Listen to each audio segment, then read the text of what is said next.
thank you guys. Can everybody see my screen? Just to check. Yes. Yeah, okay. So what I'm going to talk to you guys today about is around kind of the future of spa marketing. Really something that I'm very conscious of, and something that I do within my work is looking at other industries and taking learnings, taking pieces. Often I think, we'll see some random brand over there doing some great work, but we think it won't relate to us. And actually we can take some really good learnings from that.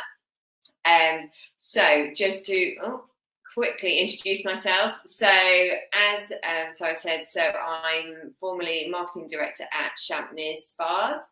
I worked there for 10 years and I kind of created numerous kind of marketing strategies for their spa and wellness sector. So that's across the actual physical spas and then also product range as well. And for those who kind of know the ins and outs of the UK spa industry, we kind of in that time we kind of acquired 2 new spas as well. So kind of did a lot of work around that strategic piece of work, but then also, your day-to-day tactical getting bums on beds.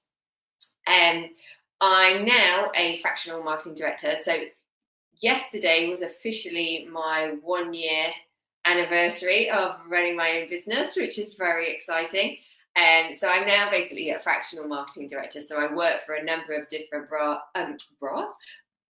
brands within the health and wellness and hospitality sector, kind of working with them 1 or 2 days a week, really helping them to think more strategically with their marketing planning and helping them with the implementation of that.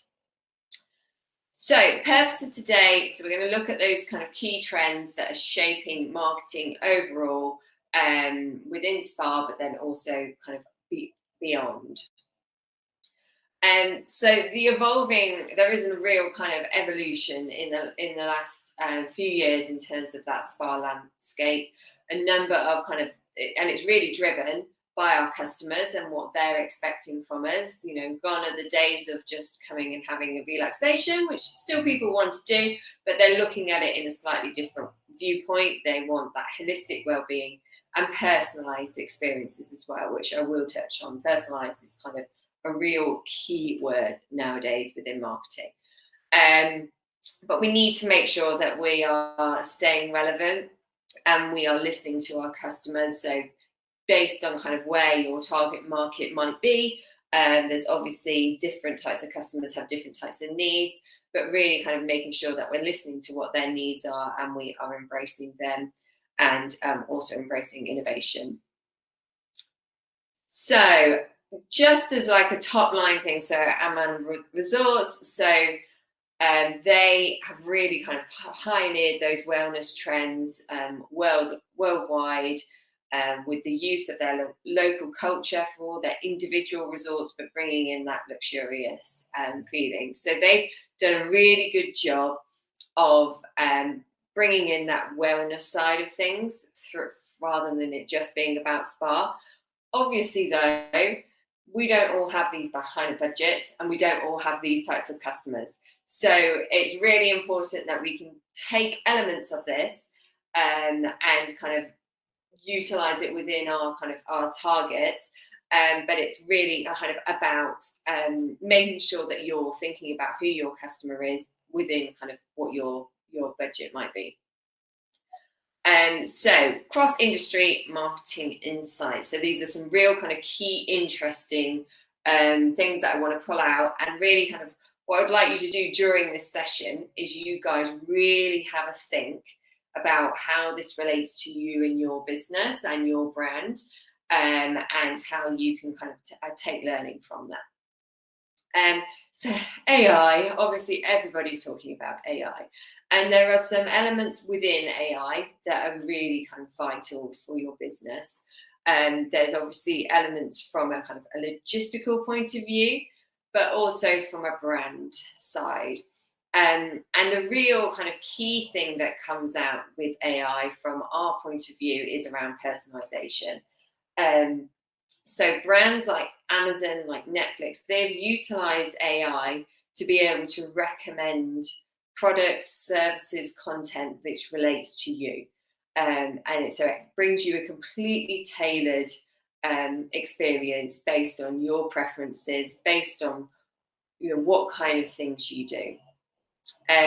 So that might be that from a wellness point of view, we want to look at kind of chatbots for booking, customer service. And I think everybody's kind of often been very nervous around those chatbot side of things, because you make it, it feels very, it doesn't feel personalized because it's so obvious that it's a chatbot.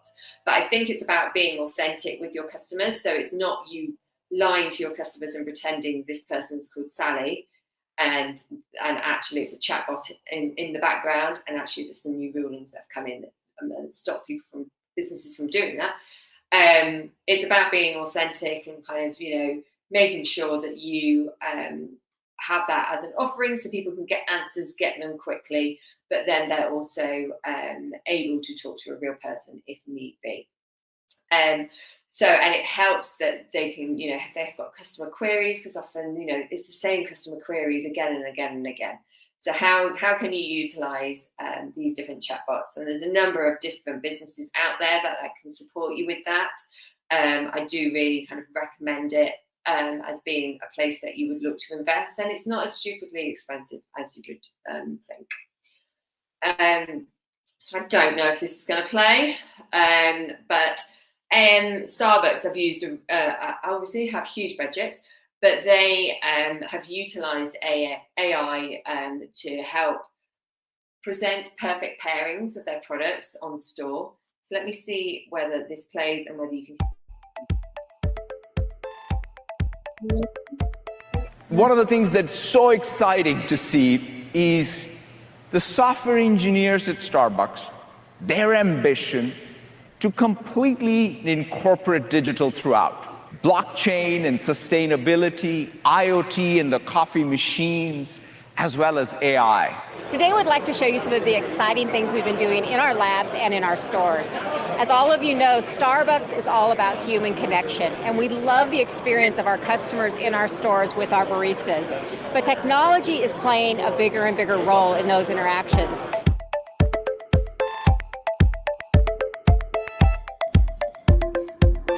We're here today at Build Conference to take you through what we're doing with personalized recommendations. I'm going to go ahead and have the sous vide egg bites with bacon Gruyere. Yeah. So what just happened here is we're actually using our Deep Brew AI platform to be able to suggest optimal product pairings based off of contextual information of the store, the weather, and other things that are going on.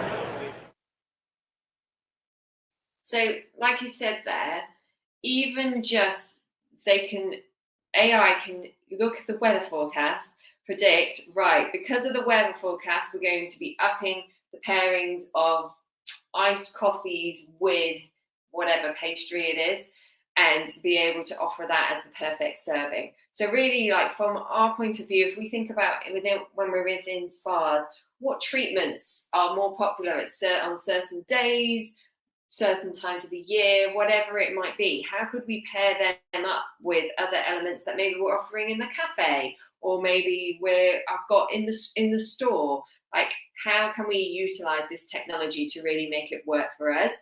And there are a number of different types of companies available who are able to support with this type of thing, which I can kind of help you guys get in contact with. That blew my mind when we started talking about the weather. I don't know why it was about the weather, but that was crazy. And then kind of looking on to community-led activity. So there are a lot of brands out there who've really mastered community, and Sparwell is going to be one of them. And this will be one of my case studies in future years. But brands like Lululemon, Peloton, they have really built their brands around community. It's all about kind of, if you think about Peloton, it's all about kind of where are you on the leaderboard. You have your training sessions with the same people. You have your favorite instructor, whatever it might be. they've made just getting on your exercise bike something so much more, and it's that community that brings it. So people that can't get to a gym, get to a physical studio, still feel like they're going to one. So thinking about that from our kind of point of view for spa and wellness, how can we create loyal communities? So that might be through membership programs, and don't just think about physical membership programs. Think about how it could be an online membership, social media groups, wellness challenges. Do your kind of 20 press-ups a day for January type challenges. Those types of things really kind of help people feel like they're getting involved, and utilizing the social media platforms. And again, I'll come on to social media again later, but thinking about what social media is right for you and your demographic is really important. But use those social media platforms as that hub spot for those types of things. So another great case study, so Glossier, so they have built a really strong online community, and they really engage with their customers directly on social media. So they talk to them, they interact with them. The types of people that they're posting on their social media, they don't necessarily just work with these huge names. They work with your everyday people who have real amazing style and real kind of great kind of skincare routines. They bring everybody into their community, so everybody feels like they could be on one of their social media posts. The blogs as well that they have, you get to know the editors, you get to kind of know all the journalists that are working with them on that. So it really kind of feels all as kind of one big pot of people, and that pot of people become your advocates for your brand. They are the people that are going to be shouting about your brand the strongest. Another interesting case study for this is Canyon Ranch, the guys over in the US. So they have been working quite hard in the last kind of 5-6 years around building a community, rather than it just being, this is traditionally somewhere that people will go and kind of do a detox for a week and then come back and go another year later. They're really starting to try and build that community, and continuing on that journey once people have left those doors, so that they still feel like they're part of Canyon Ranch. So that's through membership, fitness, nutrition, and kind of having those kind of communities online with workshops, etc. So purpose-driven marketing. So this really, I think, is all around what is the reason for the brands and the businesses that we work for, other than trying to make money. And that kind of should be forming part of your brand DNA. One of the reasons why you exist, what your brand values are, what your purpose is, and talking about that across your marketing channels. So, for example, you might be a spa that is super hot on sustainability and has amazing practices. How are you talking about that across your marketing channels? Are you shouting and screaming about that? Because people do care. They care about the brands that they're buying into, and they want to know kind of what you stand for. Brands like Patagonia, they are incredibly strong at being more than just an outdoor clothing range. They do so much more from a sustainability point of view and that social impact, that it makes people really care and love the brand. So interesting case study around this. So Aesop, so everything they do, they have to think about their fundamental brand values. So they, bring their packaging, their sourcing, every single thing they have to think about. I'm going to the Pig at the weekend, and the menu is called the 25-mile menu, because the food on there is sourced 25 miles from the Pig. And so all these kind of different elements that you can bring in to really kind of shout about what your brand stands for. Dove as well, like looking at this not from a sustainability basis, but actually about kind of what your brand values are. So they really they've been doing this for many years before it was the big trend. They were the first ones that got on to this around real beauty. So their brand values are all around kind of authenticity, self-acceptance. So making sure that comes through in every single thing that they do. So moving on to marketing channels. So none of this will be like, oh my God, there's a new marketing channel, I need to make sure I'm on that marketing channel. It's about actually really thinking about the marketing channels that are out there and actually how are you utilizing them in the right way. So first one, of course, it has to be social media. So, you know, platforms like Instagram and TikTok, they are so key in terms of that the video-based content. And kind of when I first started, became marketing director at Champneys, my big thing was around video. We had loads of nice, pretty pictures of us all, of people posing, having their kind of nails done or whatever it is, but actually we had hardly any video content. So that was something that we had to make a big change at. And sometimes some of that kind of that video content needs, is done by a professional, needs to be nice and polished. And other times it can be much more authentic. It can be behind the scenes, look at the experiences. You can utilize the different elements across Instagram and TikTok to bring out those different areas of your brand. But really kind of look at kind of thinking of what am I sharing? How is this helping to build those relationships? It's all around stories. People love stories. Even if, it's a bank, you can make a story out of the ethos of that bank, and people will be interested and engaged.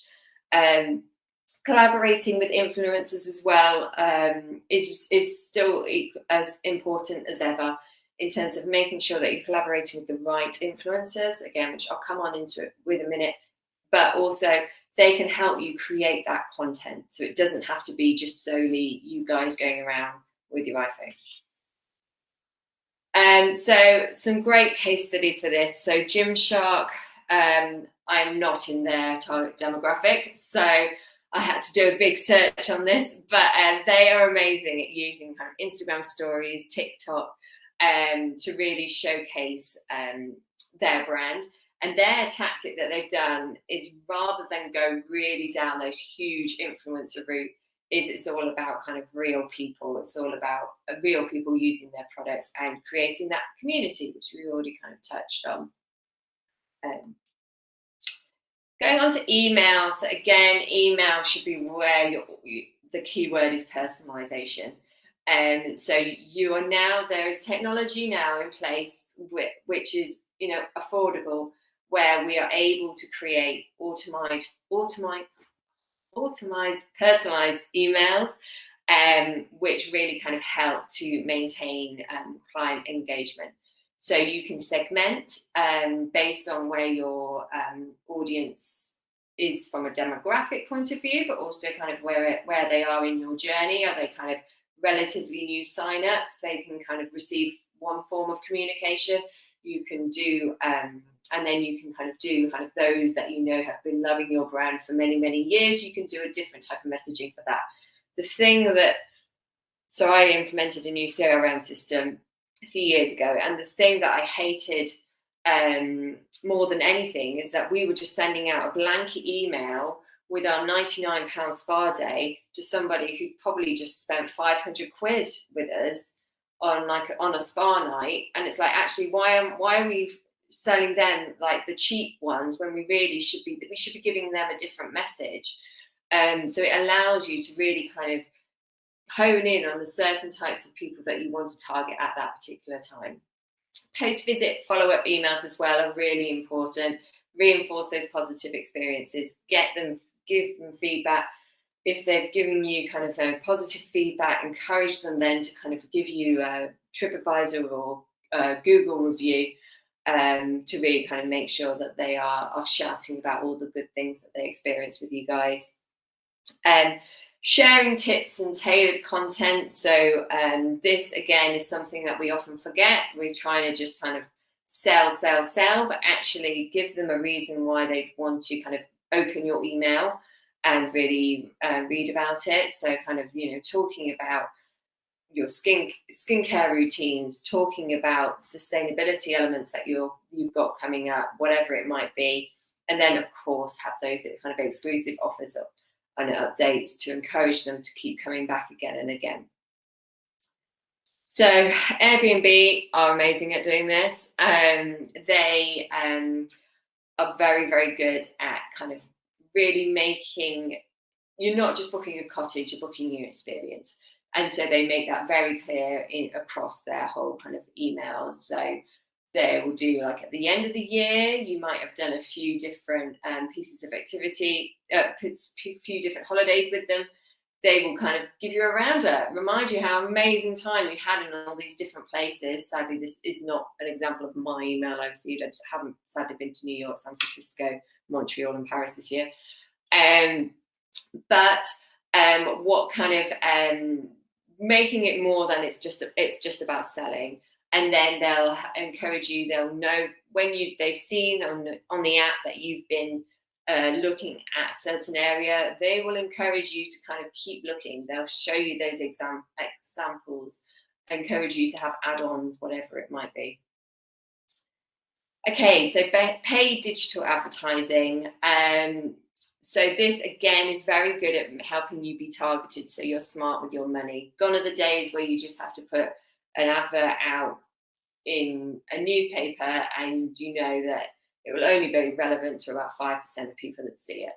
So this really helps you to be as targeted as possible. That can be based on geo-targeting. So you could target, say, for example, you've got people, you want to target people that are commuting into London and you know that they're having rubbish commutes. You can target along those railway lines. You can be really quite specific with your targeting.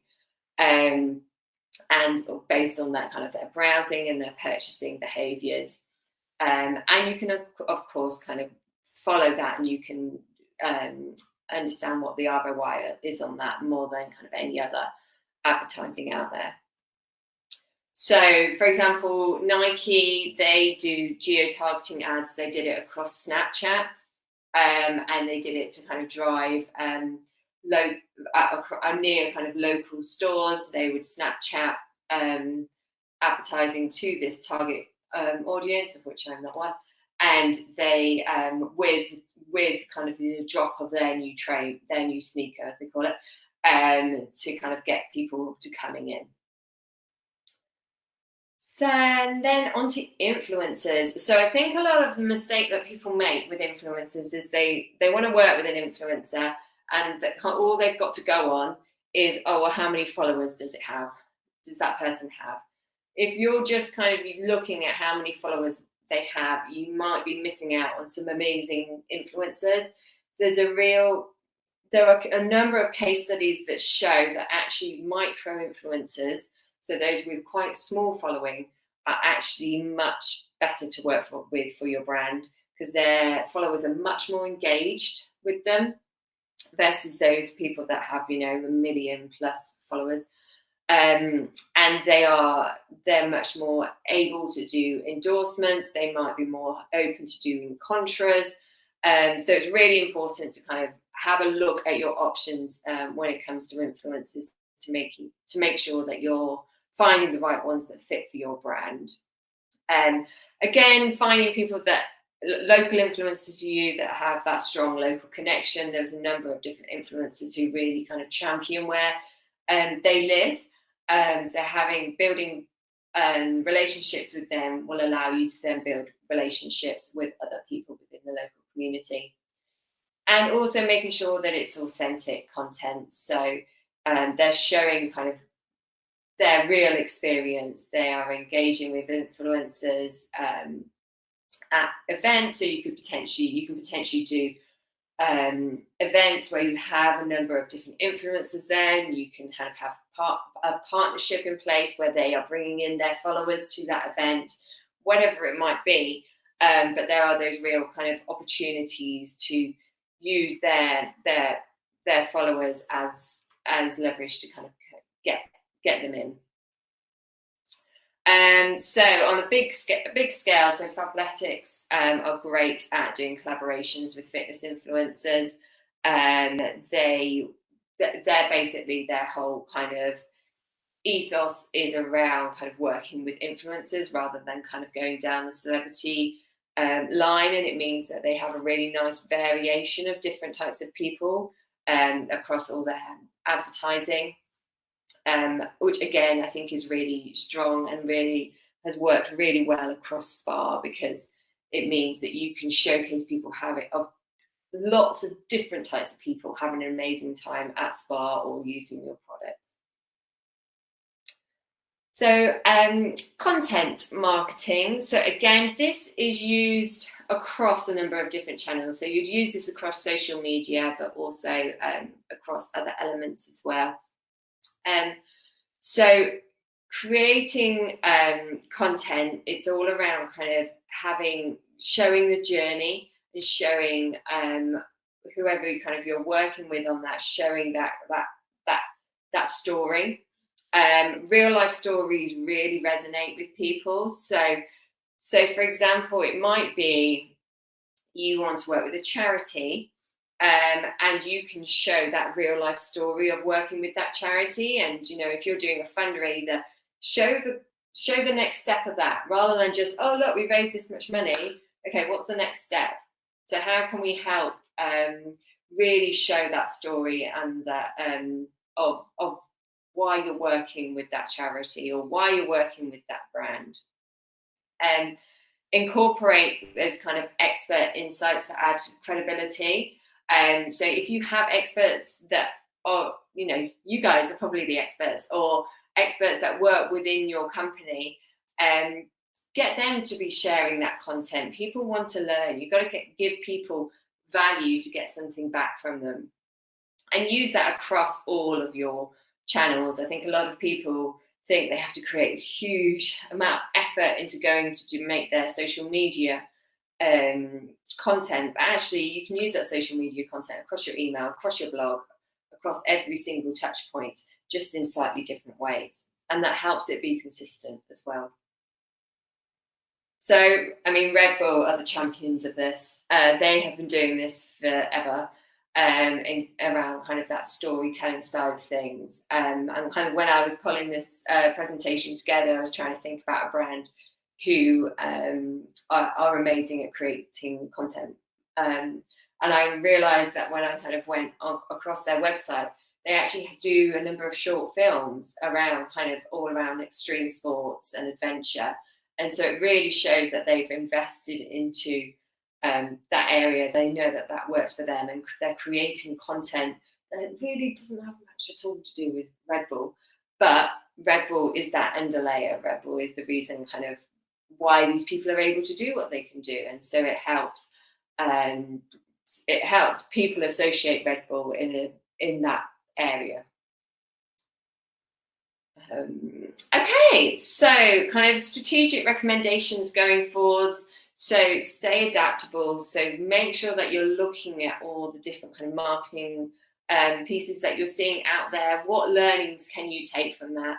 How can you implement those strategies into the Spa world? Invest in that multi-channel storytelling. So like I said, make that consistent no matter where they see you. And it might be that you have a slightly different tone of voice on social media versus your website, but it should be pretty much the same.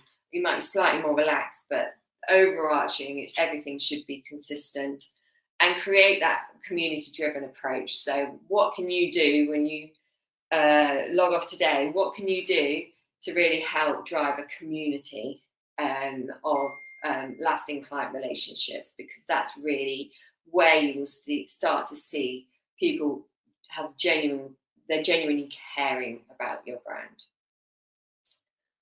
And that's me done. Any questions, any key takeaways, any thoughts?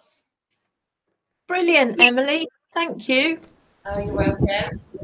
Thank you so much. It was great. Yeah. Really good. I do have a question. The AI products you talk about at the beginning, which ones are you talking about, and which ones would you recommend? So I'd be loath to recommend certain names. It's definitely because it depends on kind of exactly what you'd require them for. There are a number of different. There are a huge amount of different companies out there that can support you. A lot of the kind of the brands, your HubSpots, those kinds of businesses have elements of that within it.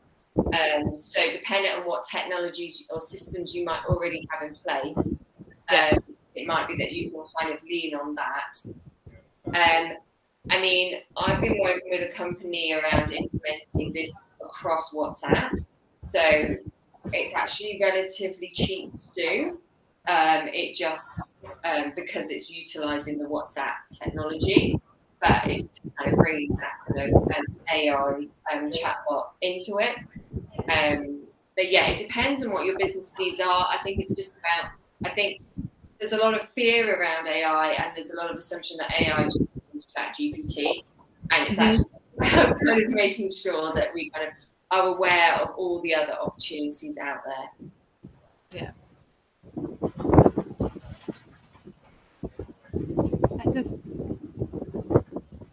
Thank you. Any more questions? Goodbye, Amanda. Thank you, guys. Thank you. Cheers. Does anyone else have any more questions or anything else that they'd like to ask? Just a thank you from me. Yeah, thanks, Emily. Oh, you're welcome. No, just thank you. No questions at the moment. Lots to digest, I think. Yes, I'll put the recording will go up, so you'll get to see that in the recording section if you want to rewatch, because there was a lot to take in. Thank you so much, Emily. That was really good, really interesting. Thank you. Oh, you're welcome. No worries. I'll see you soon then. Thank you. Bye.